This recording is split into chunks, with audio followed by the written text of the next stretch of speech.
inside you that still lets you see. You know, to help you understand this part better, our eyes are useless without light.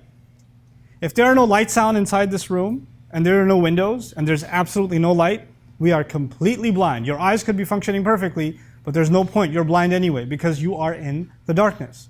Allah is describing here, when you're in the bottom of the sea, when you're way down there, clearly there's no source of light, is there? I mean, it's already dark, it's already night, there are already clouds in the sky, and you're way deep down inside in the middle of the night. There should be zero light.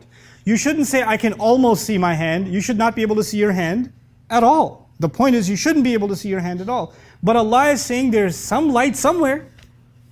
The question then arises, where is that light? That's actually the light Allah put inside you, and Allah put inside me, inside of our hearts. He put it there. It's not some outside light, it's inside you.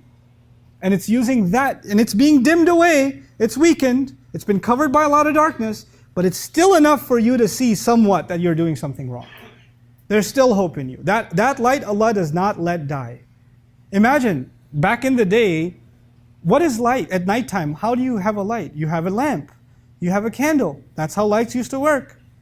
Once you take that candle underwater, what's going to happen immediately? It's going to blow out. There's not going to be any source of light. But somehow, this source of light in the depth of the ocean is protected.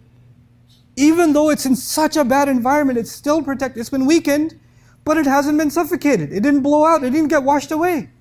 That's the light that Allah protected inside you and inside of me, no matter how far gone you think you are and how far gone I think I am. Mistakes happen. Sins happen. Crimes against Allah happen. Our hearts go in bad places, in dark directions. Our hands go in dark directions. We've made mistakes. But Allah's mercy, what does He say at the end? وَمَنْ لَمْ يَجْعَلِ اللَّهُ لَهُ نُورًا فَمَا لَهُ مِن نُورٍ. And for somebody who Allah wouldn't have provided them light, where would they have gotten light from?